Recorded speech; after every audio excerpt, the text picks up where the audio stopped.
Ryanair, we love flying you and your family.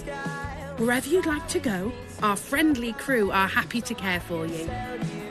Fly Ryanair and you'll love our low fares, on-time flights and sunshine destinations. Don't delay. Book your summer break today to get our low fares before they sell out. Ryanair. Low fares, great care.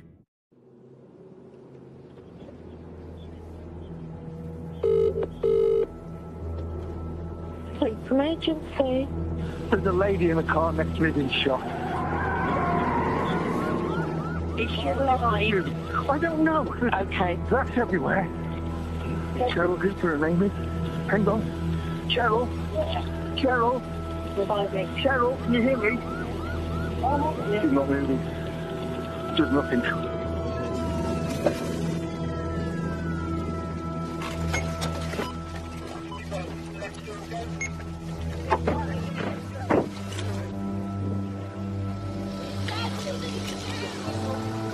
He's shot in the head. Where?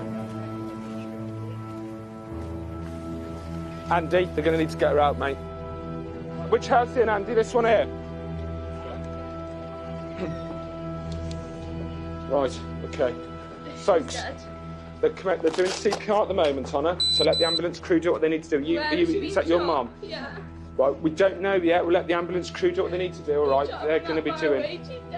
What did you see? What happened? Did you see anything? Come and sit down. What's your name? Come and sit down. What's your name? Georgia.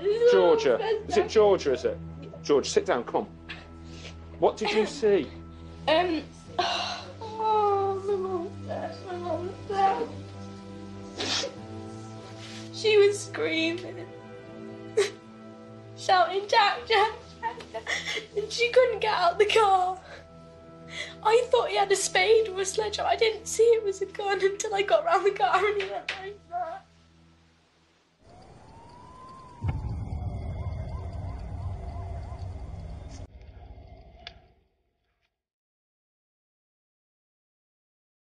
Movement. Lights on. Somebody there. Contact. Oh, police! Keep your hands in the air! Move out to the open! Come to get on the floor, mate. Get down on the floor! Cover the buildings left and right. Cover the buildings. Get down on the floor. Andrew, get on the floor.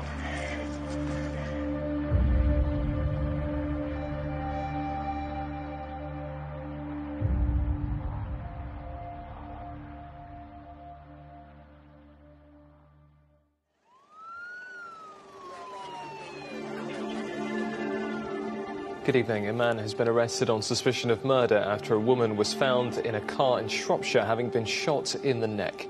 Paramedics tried to save the woman but declared her dead at the scene. Detectives believe that the man and woman were known to each other.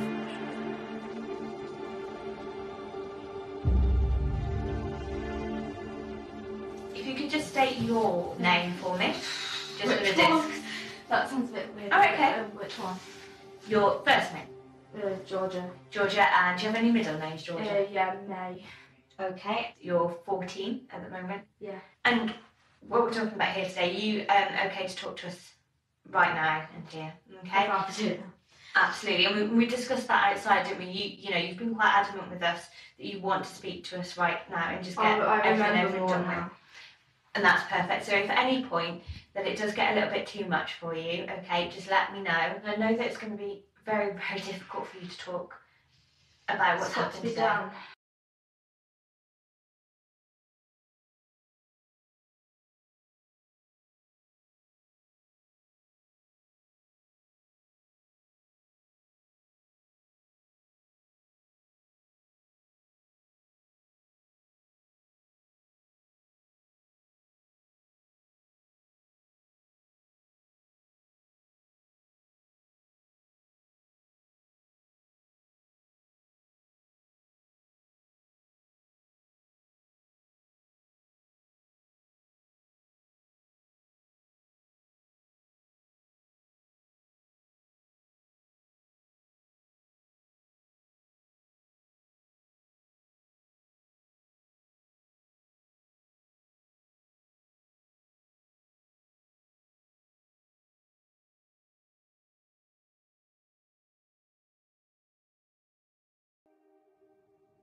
Daughter, and as a mother, was very caring. Do you love me? Yeah. Everything that Georgia required, Cheryl provided. Even as a single mum, she worked her backside off. Go, Georgia!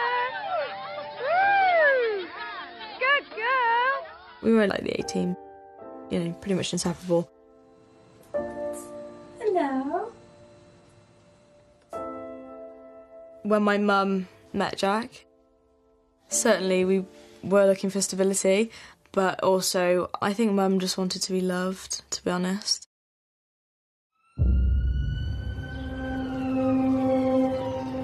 A 45-year-old man is still under police guard after being arrested on suspicion of murder.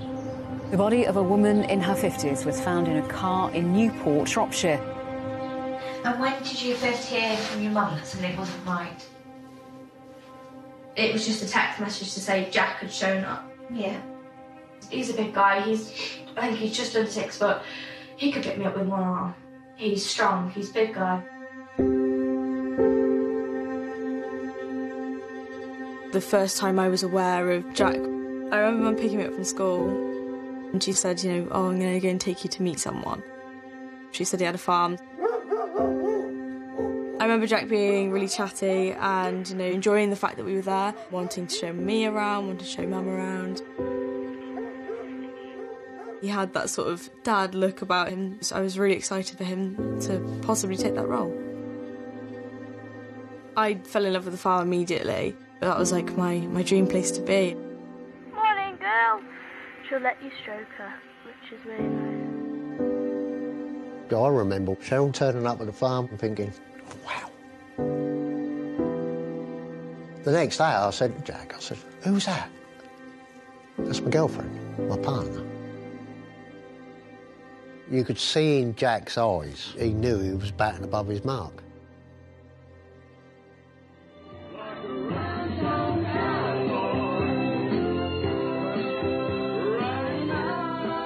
I think both my mum and I were excited to see where this relationship would go. He put in the work and the effort and the graft to win her over. And, you know, and to show Mum, you know, that he really cared.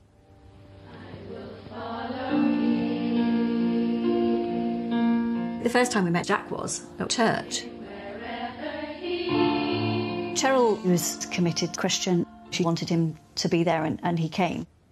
He just looked so happy and really happy to be there and to be with Cheryl. He came to birthday parties, music concerts, having fun and being silly with the kids. He just seemed like a nice guy, the sort of person that she was looking for. Cheryl was very impressed. She found this man that was going to give her a comfortable life that she hadn't got to keep working her backside on. He had his own business, he had nice cars, he had an 8-bedroom farmhouse. You know, he did put in the effort, you know, to wine and dine. He bought Mum presents. He was so charming, but I don't think anybody knew the real Jack.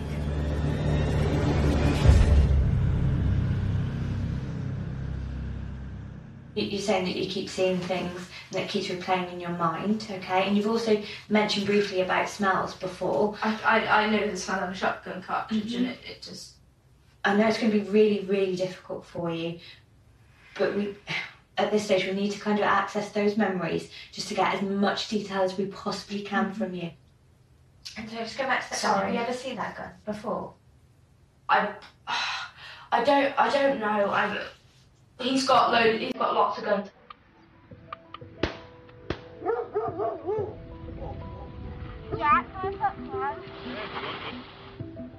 Jack loved shooting. He used to arrange shoots. Cheryl and Georgia absolutely loved being part of that. Jack seemed really, really proud that she was portraying him in a very good light because she was such a good host. He wanted to be Lord of the Manor. He'd got like a bucket list sort of thing that he needed to have to be Lord Jack. Top of the list would have been beautiful wife. Tick.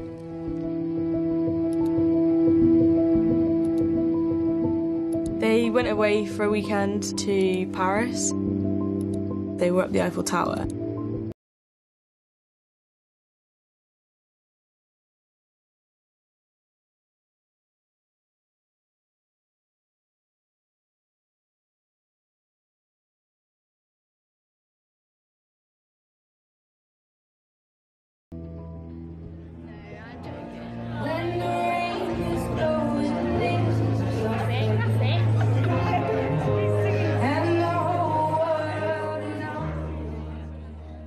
She loved him. She thought the whole world was going to be changed for the better. But it didn't turn out like that. No, didn't turn out at all like that.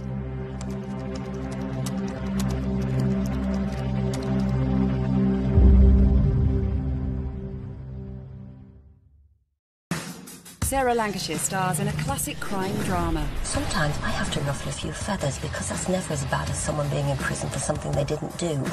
So you're sort of Dirty Harry. Gets results for you then.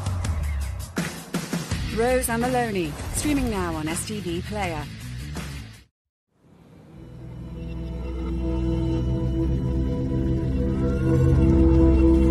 Detectives are waiting to question a man in connection with the shooting death of a woman in Newport.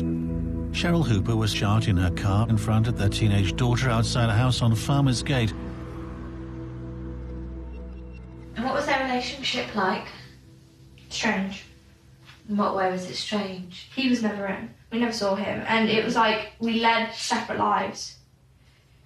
We were never a family, really, to be fair. It's only me. I probably won't go to bonfire night. If you want to take Georgia, then don't bother waiting for me. Okay, doke.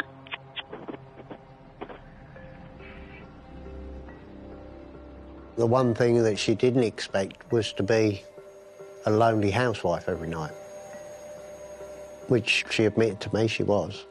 You said that you'd been mistreating her. In what way? Just not caring. He'd never be there. He never did any of the housework at all. He always said that was Mum's job.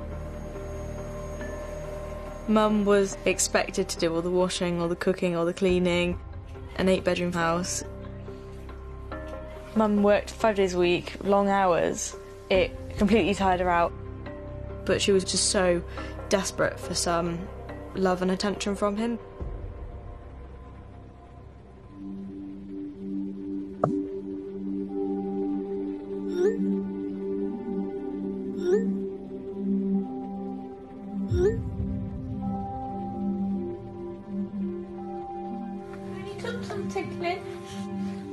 Cheryl tried really hard to make the relationship work, and she did everything that he wanted her to do, and her wages were swallowed up. She hardly had any money left for herself. He wanted to keep her poor, making believe he got money and he hadn't, and he was deep in debt.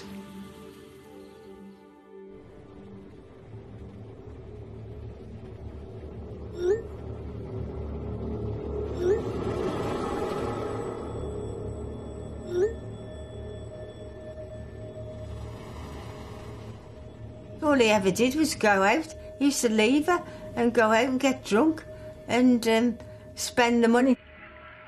Ray, where is it becoming, Mum? Do it again. Jack would normally be at the pub, so oftentimes we wouldn't see him. However, when he was there, his presence was definitely felt. It was a game of the silent treatment. And very quickly we learned what was right and what was wrong. And we had to learn that the hard way. My mum would want to talk to him because he, had been mistreated her. And, how couples want to talk and sort things out. And he just used to tell her to shut the fuck up and go to sleep.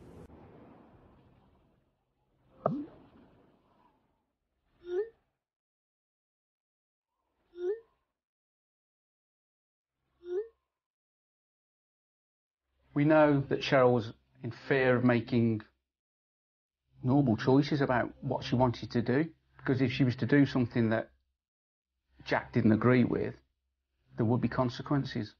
There was the 3 weeks of silence. There's the threat to remove financial backing.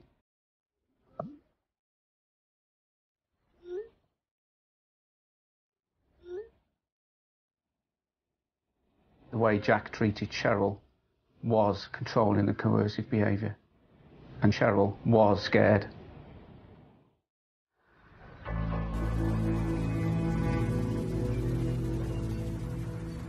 One of the things that Cheryl really wanted was to see her friends.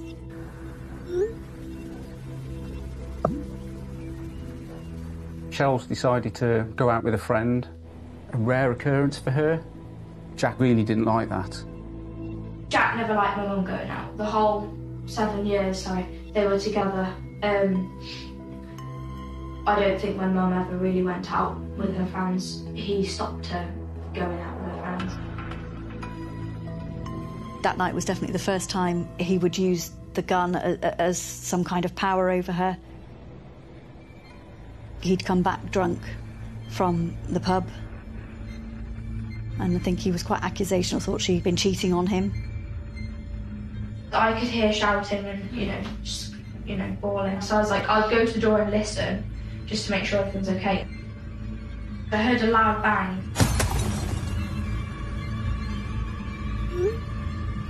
He smashed the television all over the floor. And I could just hear fiddling around in the gun cabinet. He was breaking the gun and putting it back together, breaking it and putting it back together. And then he started walking up the stairs.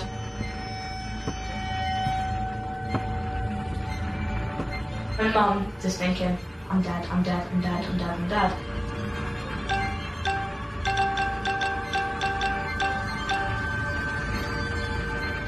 He waited long enough for her to think, I'm gonna die.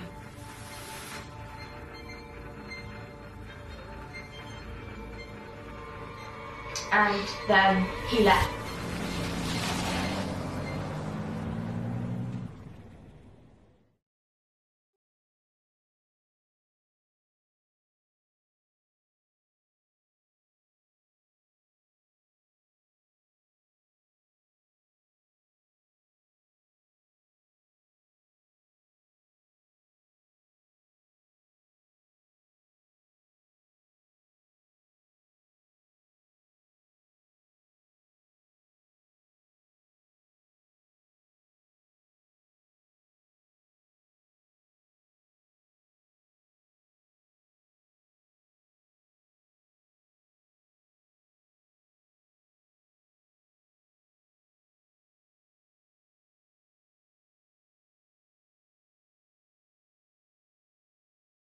He was not going to let anything go very easily.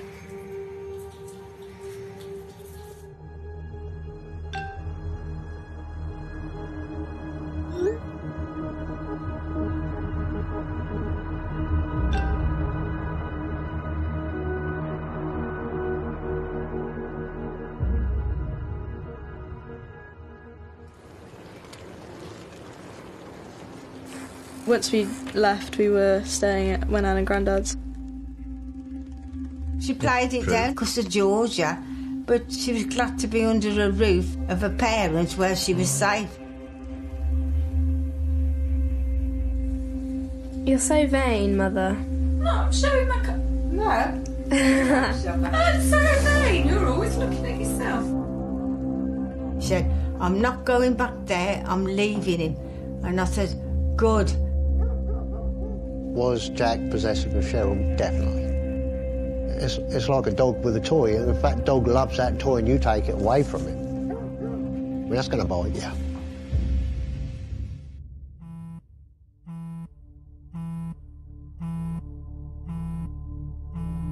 All he kept doing was phoning Cheryl up. He was desperate for Cheryl to come back.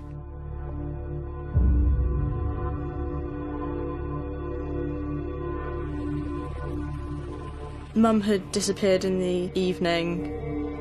I didn't know where she'd gone. I received a call from Cheryl. Said I'm with Jack. He was trying to kill himself.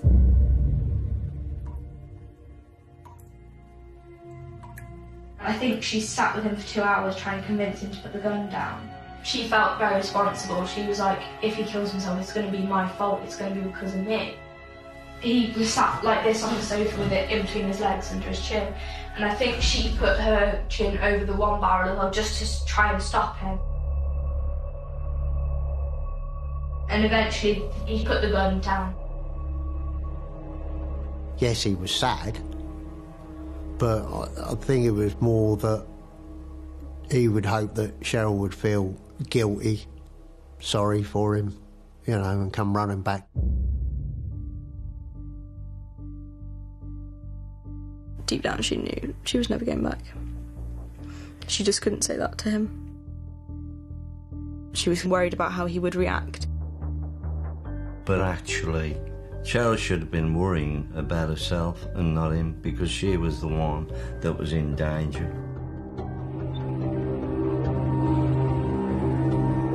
He started going out more in the evenings, going out, coming back, and the times weren't pub times.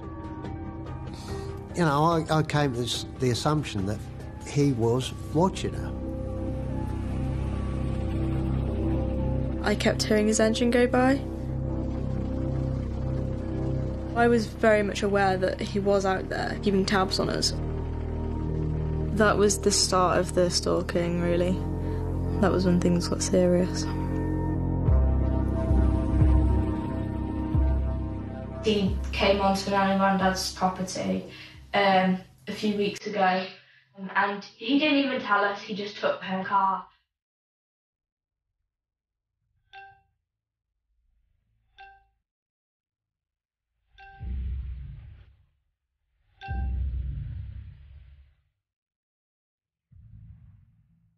Unbeknownst to Cheryl, Jack had taken her car to fit a tracker to the vehicle.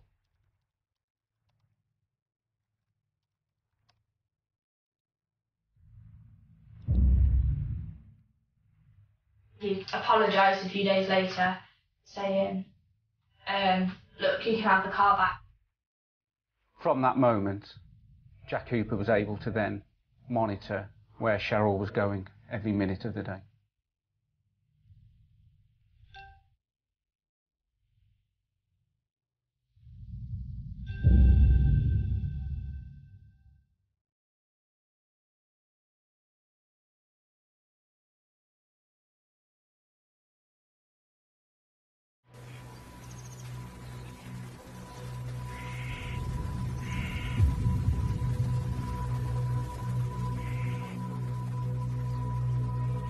Control room, hello? Hi. Oh, hi there, hello. Yes, I wonder if you could help me. Right, okay. What was the incident that happened? It started with my husband sort of smashing the TV and then different things of threatening to kill himself, and then he took my car from my parents' house and I didn't know about it. Did sort of follow us around a little bit over Christmas. We didn't see him, but he did ring up to say that he'd been looking for us. Right, okay. I suppose upset people and frustrated people just do silly things, don't they? Yeah. So. And what's your ex-partner's name? Andrew Jonathan Hooper.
We was going out of town and a car had followed us quite a way.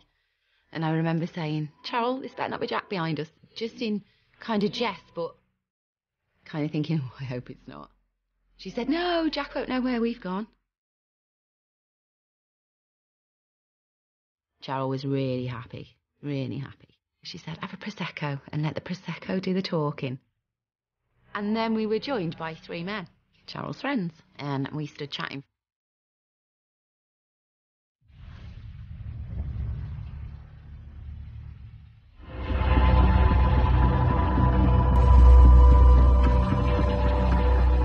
This strange man came in the pub.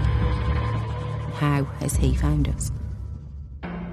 She got tapped on the shoulder and turned round and he was stood there, and he went something along the lines of thought you'd be with him, looked at the guy, because obviously he was like, he's quite controlling and he jealous, I think.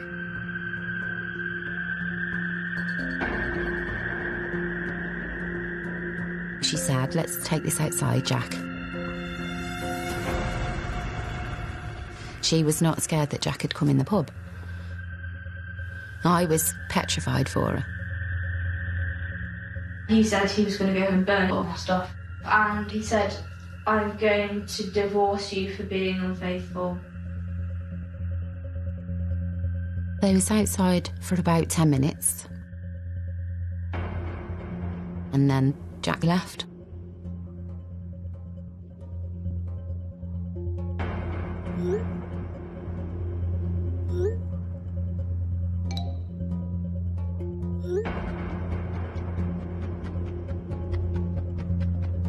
And when she came back in, she was calm. I asked her if she wanted to leave and she said no, everything was fine. I think she became really good at hiding the signs of an abusive relationship. She texted me to say what happened. I called him just to try and plead him not to burn my stuff and just to leave it. Yeah. Good hell, you know what's the room, Jack? She's giving you chance after chance. It's over, Georgia. Yeah, I know it is, and it's your fault. No, it's not. Yes, it is. If you hadn't treated us badly, it wouldn't be over. Well, if that's what you think, that's what you think, Georgia. That's what I know. You're 14, you know this shit. That's nice. This has been going on for a long time. It doesn't mean you have a right to track the car. It doesn't mean you have a right to burn our stuff.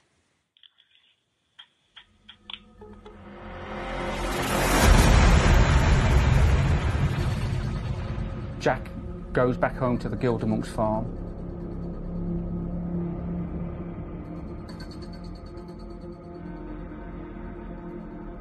Within minutes, he's taking something from the farmhouse to place into his vehicle.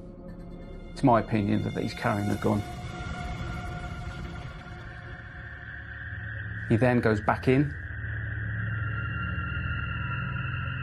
and he's then monitoring the tracker via his computer. Cheryl phoned me up and said, Dad, Jack has followed me to the pub. I think he's put a tracker underneath my car. I said, Cheryl, go to the police now. She didn't take heed to that. I don't think she realised enough how she was in danger. And she said, I'll see you in the morning, Mum. I'll pick you up, and I love you. And that was the last words. I never saw her again.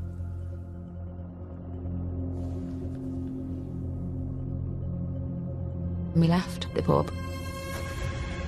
And I said to Cheryl, you need to get Georgia and you need to go home.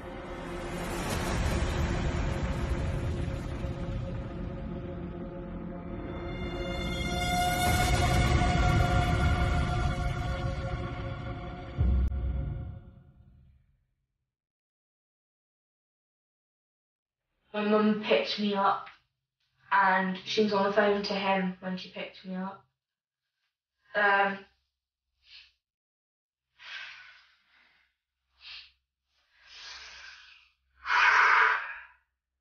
she was having an argument with him on the phone. That's how she went, I'm guessing you know where I am then, and he went, yeah, I do. She just went, fuck you, and put the phone down. As Cheryl pulls up outside her home, simultaneously, Jack Hooper is also pulling up outside. I've never seen my mum so scared in my entire life. She just screamed, oh my God, he's here.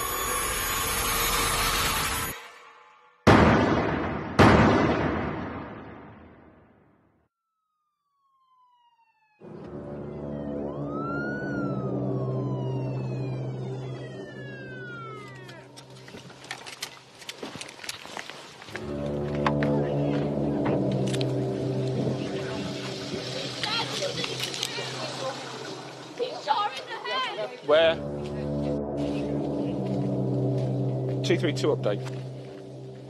Andy, they're going to need to get her out, mate.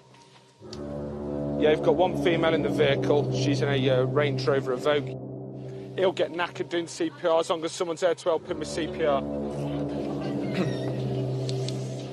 Right, OK.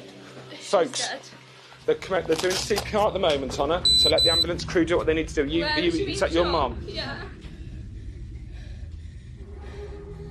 Pulled up on the drive. He pulled up in the silver Land Rover behind the car, so my mum couldn't go anywhere. He went up to the driver's window and had the gun and was banging the barrel against the glass. I didn't want to go over it. George, I know this is difficult. He was hitting the gun against the car. I thought it was a spade or something. I just thought he was going to hit her with something. I jumped out of the car trying to unlock my phone. I couldn't unlock my phone. Trying to get the police to come straight away. He banged the glass shattered, and then he put the gun up properly and shot it. Oh. Oh, I can't get out of here.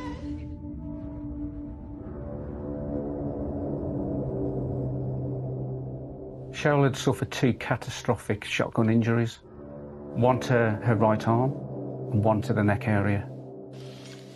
There's an urgent need now to locate and arrest Hooper. He's obviously a desperate man. He's just killed his wife in cold blood. He's armed and he's dangerous. Who knows what's going through his mind?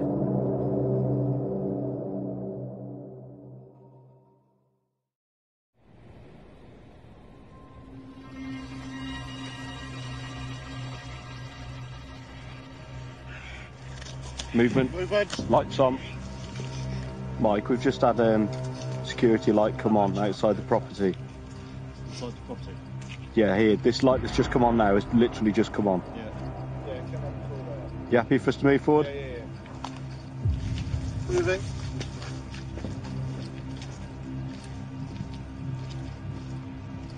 The firearms team have got to approach the farm down a really long lane.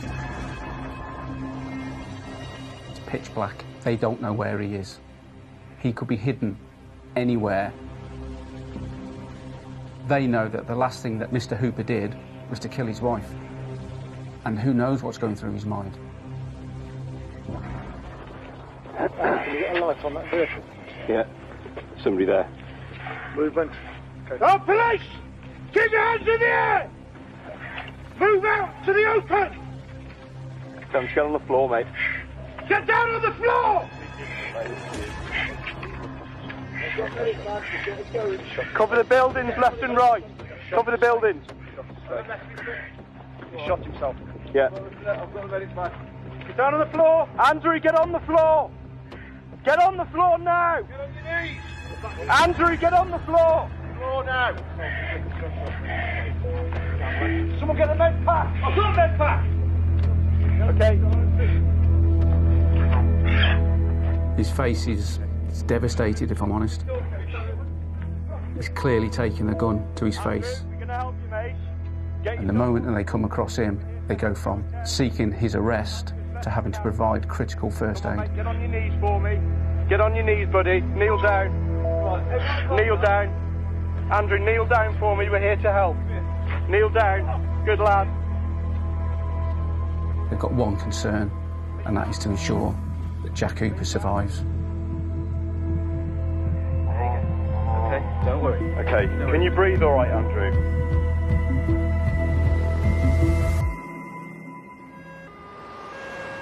Detectives are waiting to question a man in connection with the shooting death of a woman in Newport. A 45-year-old man is in hospital with what are thought to be self-inflicted gunshot wounds. After I'd given my statement, it was decided that I'd be taken back to Nan and Grandad's. It was a very fraught situation that I arrived back to. Nan and Grandad were hysterical. I was distraught. I couldn't believe that my daughter had been killed. It didn't seem real. I cried. He did, I did, all night long, and it was awful. And it never sank in, and I kept thinking, no, she's not dead, she's coming back. And she didn't, did she? I just completely withdrew and shut off to survive. I stopped eating, stopped sleeping. It was really bad.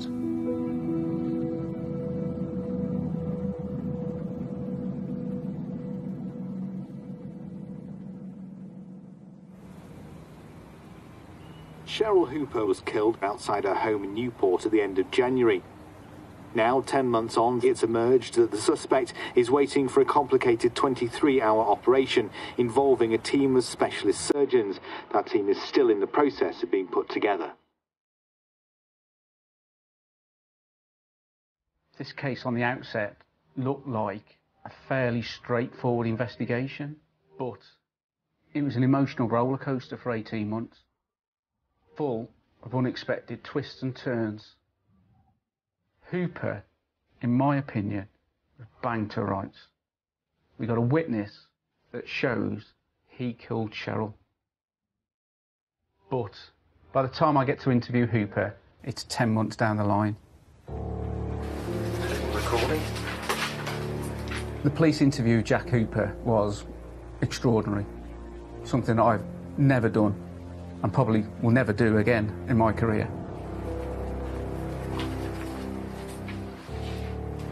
He's suffered terrible injuries. He's unable to speak. He hasn't got a mouth. He hasn't got a nose. Is your name Andrew Jonathan Hooper? Yes. And also present is your solicitor. Are you responsible for the death of your wife, Cheryl Gabriel Hooper, on the 26th of January 2018?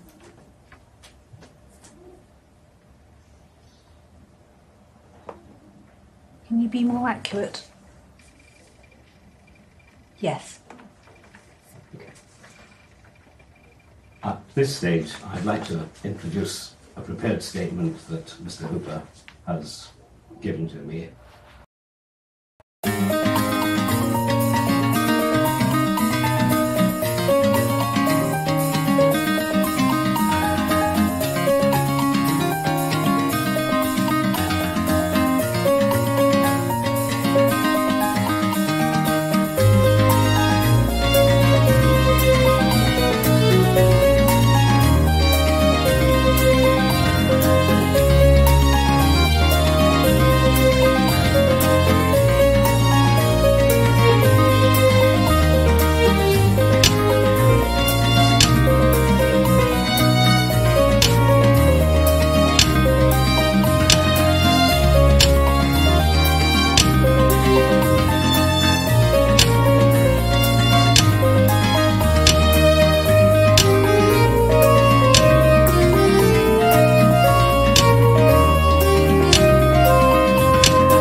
blocking the driver's door window of the Range Rover with the barrel of the gun, just to emphasise that I was upset and I suppose to scare her. And somehow the gun went off, and that's what broke the glass. I realised that both barrels had gone off, and I realised what I'd done, and I panicked and drove off. What do you mean when you say you wanted to scare her? I, end of word, W-A-N-T-E-D, end word, wanted, T-O, end word, to M-A-K-E, end of word, make, H-E-R, end of word, her, T-H-I-N-K, end of word, think, end of sentence. I wanted to make her think. Hooper puts forward this rather bizarre account that he's only approached Cheryl with a loaded shotgun to scare her. Referring to the diagram, is that Cheryl's head? Yes? If you're holding the gun directly at the window, as you say, intending to break it, and you fire it, it's pointing directly at Cheryl. I don't understand why not then.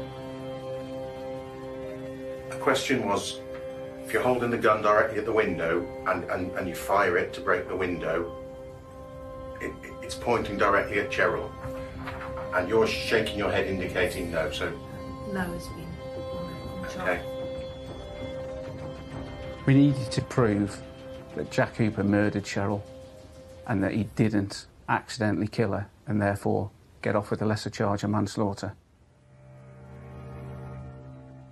Jack had made suicide attempts utilising his guns, and we arranged to have those firearms revoked, so he doesn't have access to any weapons. Unbeknownst to us and Cheryl, he's gone across to his parents' farm and sought out an antique firearm. It was at least 100 years old, in a terrible state of repair, and possibly could have gone off at any time. So when you consider the argument that Hooper is advancing around accidental discharge, that gives me some concern. When we examine the firearm, we see that he's greased the weapon up, so he's obviously been preparing it to fire it. The first shot was from a matter of feet away. Now the second shot, Hooper stepped in to deliver that second fatal blow. That shows to me that he intended to kill Cheryl.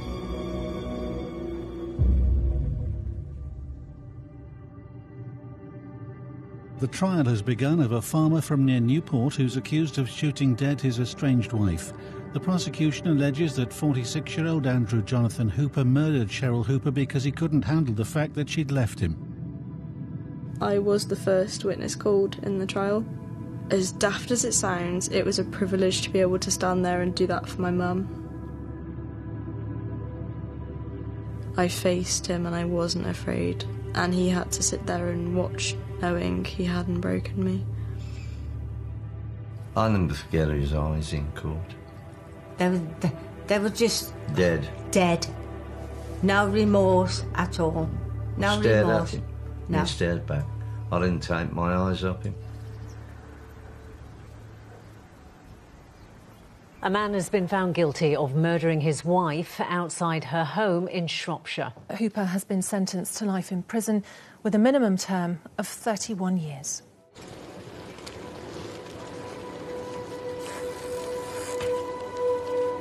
He didn't get away with killing Mum. That was justice.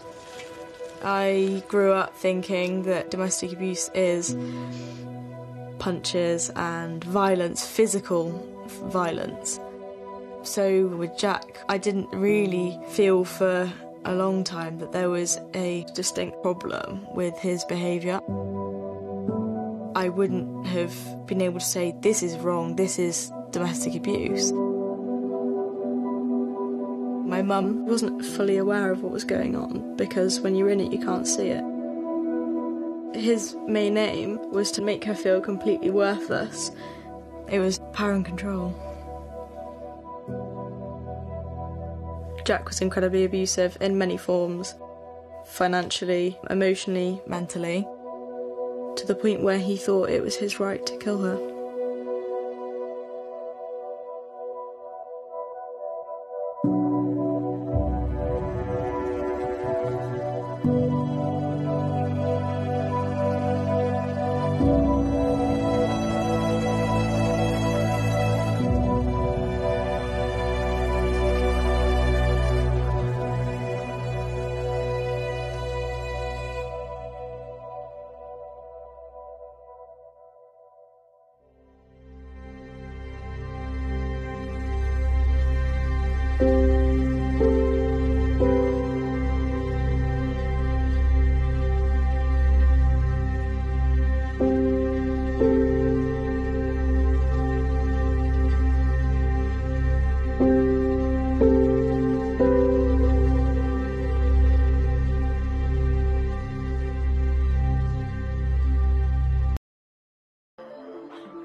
From the 9-1, switch that over, that's the young blonde. I was at the West Coast, now I'm in the East Coast. Saw you when